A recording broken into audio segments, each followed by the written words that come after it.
Selanjutnya biar kita hadirkan mantan pramugari yang sering membantu ODGJ. Ini dia Pratiwi Novianti.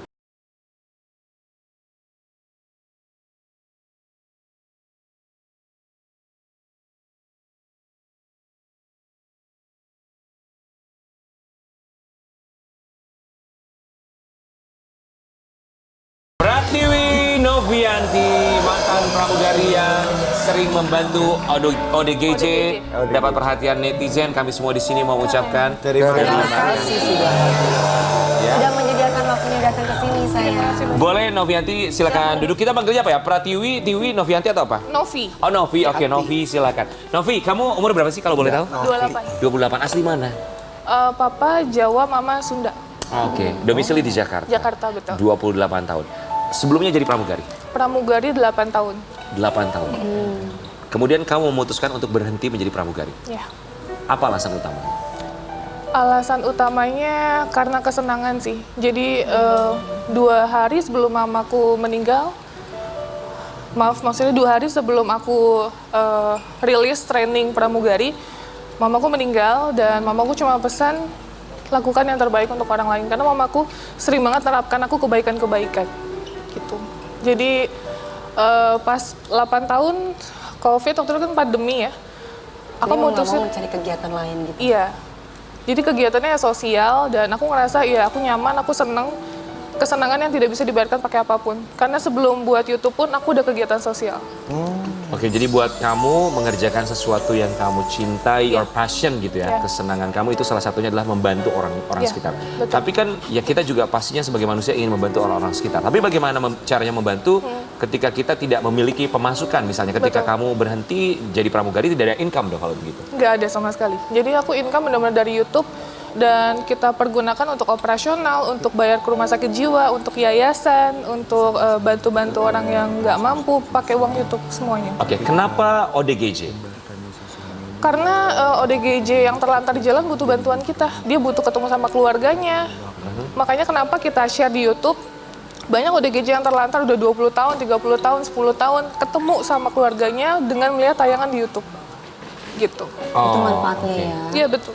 Jadi membantu mereka untuk bisa bertemu dengan keluarganya. Iya, Karena betul. ya mengingat ODGJ pasti dia juga entah lupa atau bahkan tidak tahu dia bahkan namanya siapa, tinggal lupa di mana, ingatan. rumahnya di mana. Iya. Jadi tujuan kamu seperti itu kurang Betul. lebih ya. Oke, tapi kalau boleh tahu penghasilan dari YouTube, mohon maaf kalau boleh dibuka ya. Berapa biasanya bisa kamu dapatkan sampai akhirnya bisa kamu mendonasikan untuk membantu ODGJ dan orang-orang yang membutuhkan? Kalau misalnya dibilang nominal cukup sih. Maksudnya cukup ketika kita membiayai, ada kan yayasan, kita nggak cuma ODGJ, lansia ya yang benar-benar sebatang kara, yatim piatu, duafa, ODGJ termasuk ya kita titipkan di yayasan-yayasan. Sebelum itu kita bawa ke rumah sakit jiwa dan alhamdulillah cukup semua. Gitu. Mana yang lebih besar penghasilannya? Menjadi pramugari atau menjadi YouTuber?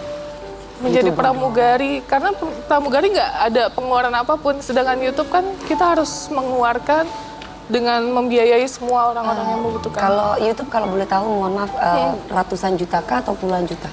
Aku sih jarang mendapatkan ratusan. Oh jadi puluhan juta Iya. itu ya sayang.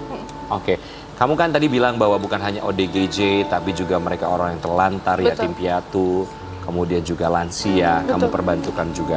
Tapi awalnya gimana kamu bertemu dan memutuskan ODGJ juga jadi satu satu pilihan kamu untuk membantu mereka? Nah, jadi waktu itu aku unpaid leave, cuti, karena waktu itu penerbangan sedikit, aku putuskan untuk ya udah aku cuti 6 bulan. Aku kegiatan sosial, ada yayasan ODGJ khusus orang terlantar di Tasik. Dan waktu itu aku belum punya YouTube, aku diundang sama Irfan, ketemu di situ, Irfan Hakim. Terus akhirnya aku ngebantu ODGJ, kita cari ODGJ di jalan-jalan, kita evakuasi pakai mobil losbak.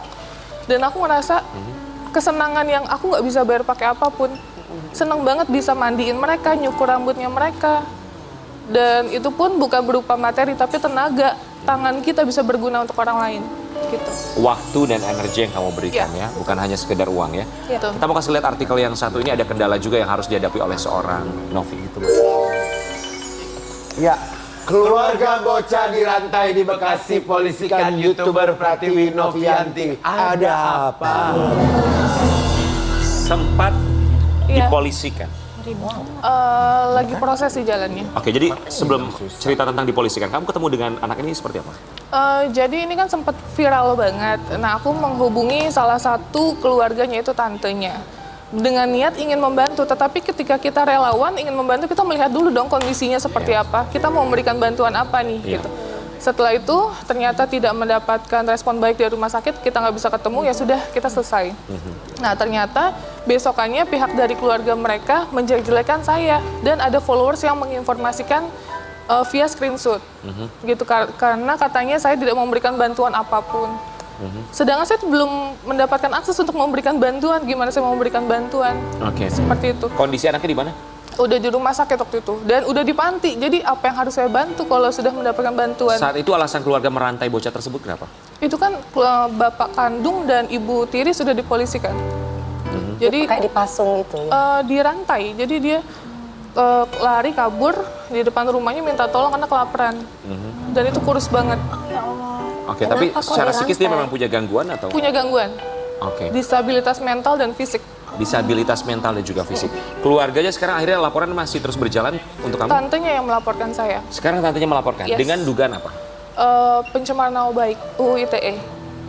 Apa yang kamu lakukan di media sosial kamu sampai akhirnya ada laporan pencemaran nama baik UU ITE? Karena saya bertanggung jawab atas semua video yang saya up di YouTube, dan sempat ada screenshotan netizen follower saya yang menginformasikan tantenya ini minta donasi, dan saya up. Oke, baik. Itulah yang menjadi alasannya tantenya tersebut akhirnya melaporkan kamu dengan pencemaran nama baik melalui undang-undang ITE, menggunakan undang-undang ITE ya. Sebenarnya niat saya baik, niat saya cuman pengen jelaskan bahwa anak ini sudah mendapatkan tempat yang layak dari pemerintah, sudah dibantu oleh pemerintah, jadi butuh bantuan apa lagi? Seperti itu. Ya, terus kemudian hal-hal yang kamu kontenin itu apakah sudah mendapatkan izin dari pihak keluarga? Kita selalu izin. Oh, selalu selalu. Kita selalu izin. Kayak misalnya ada ODGJ yang terlantar, nggak mungkin ODGJ kita tanya. Ya, Ya. betul. Kan Terus kamu bisa tahu dari keluarganya di mana? Kalau misalnya kita lewat Dukcapil, sidik jari, ketemu keluarganya, kita izin sama keluarganya, boleh nggak kita up? Pada saat pertemuan dan lain-lain, ada juga video yang nggak kita up, nggak boleh. Oh, oke. Jadi sebenarnya kamu juga memiliki banyak konten yang tidak kamu tayangkan karena tidak mendapatkan betul. izin dari keluarga. Iya. Oke, jadi ini kita baru tahu bahwa ternyata ketika ketemu dengan ODGJ dari sidik jari, nanti akhirnya ketahuan Iya. informasi segala macamnya, dicari tahu keluarganya di mana, Iya, kemudian betul. kamu minta izin boleh atau tidak Iya. untuk diupload di YouTube kamu. Iya, betul. Oke, kita mau kasih lihat dulu artikel, ini beberapa komentar, bukan artikel ya, komentar tolong kamu tanggapi. Coba ngerasain kalau jadi ODGJ. Mau nggak dikontenin? Kan kayak gitu juga dia kasihan, dia buat konten. Kalau mau bantu nggak usah dikontenin. Emang mau kalau ada keluarganya yang mengalami ODGJ dikontenin juga. Makin bingung orang zaman sekarang, cari duit di atas penderitaan orang. Udah selesai. Novi gimana tuh ya? Gimana tanggapan kamu? Komentar yang seperti itu pasti ada ya. Karena sebenarnya sesungguhnya kalau mau jujur ya, kami berdua pun tadi sempat ngebahas sebelum kamu masuk ke sini. Kita mikir gini, kenapa nggak di-blur wajah ODGJ-nya? Tapi kamu menjelaskan ya kalau sebenarnya masuk akal, tidak di-blur supaya keluarganya juga bisa menemukan. Iya. Tapi Kamu bilang juga bahwa sudah izin dengan pihak sudah izin, keluarganya. betul. Kalau ketemu. ya, Oh jadi ini aku agak bingung sih. bingung ya. Gini, kalau misalnya kita sudah sidik jari, ketemu sama keluarganya, kan ada tuh kita mengantarkan ke keluarganya. Iya. Ada momen di mana kita mau mengantarkan, boleh apa enggak di shoot. Oke. Oh jadi kamu rekam aja dulu. ODGJ-nya supaya ketemu sama keluarganya. Tapi kamu cari tahu dulu keluarganya kan sebelum naikin kontennya. Enggak, kita mandikan dulu, kita bikin konten dulu. Oh, itu yang tidak boleh, harus meminta izin terlebih dahulu kepada pihak keluarganya. Kita pikir seperti itu ya. Baru konten itu dikeluarkan di Enggak, kan YouTube. banyak juga, Mbak, maaf, yang ODGJ yang nggak ketemu sama keluarganya itu yang tidak nggak terdetek di Dukcapil kan juga banyak. Oh, ada juga banyak ada ya? banyak Banyak banget ya? kan. Oh, Nggak semua ODGJ. Tapi nanti pada akhirnya ketika misalnya sudah bertemu dengan keluarganya, kalau mereka meminta tolong di take down, itu pasti akan di take Saya down. take down. Tapi juga Karena mereka menurut punya aku hak what juga. is very complicated di sini tuh adalah apalagi sebagai public figure ataupun YouTuber gitu ya. untuk melakukan hal-hal, maksudnya berbuat baik dan kita maunya menolong orang. Jadi bumerang juga ke kita karena bentuknya yang mereka lihat adalah konten. Betul. Iya kan? Jadi pusat perhatiannya hanya di konten. Di konten, dengan bukan niat dengan baiknya membuat ya. konten, Ya. niat baiknya buat konten dalam berupa konten yang mereka berpikir adalah keuntungannya buat kita. Hanya konten gitu ya. Karena konten itu. Mungkin orang juga melupakan niat baik. Yang terpenting adalah melihat niat baiknya untuk Iya. membantu orang-orang yang Tapi di membutuhkan. satu sisi netizen tidak melihat perjuangan saya. Bagaimana saya menemukan dia, saya itu. sampai ke Riau, Wow. naik mobil, Nah, itu dan dua kita sisi. bawa ke rumah sakit jiwa. Itu kan Nah, itu. Itu nominalnya yang mereka kan tidak lihat ya. Yes, betul. Bahwa pada akhirnya bukan hanya tentang konten, bukan tentang konten lebih tepatnya, tapi bagaimana membantu orang-orang tersebut ya. Iya. Tapi pernah nggak sih kamu mendapatkan perlakuan, ini kan ODGJ, yang tiba-tiba Perlakuan yang kasar. misalnya, yang kita tidak pernah bayangkan ya tiba-tiba dia narik kamu atau perlakuan seperti apa? Udah sering kan ada di video saya dilempar pakai batu terus ditonjok. Wah, kita mau kasih lihat dulu ya sama Sobat Ambiarnya seperti apa kurang lebihnya.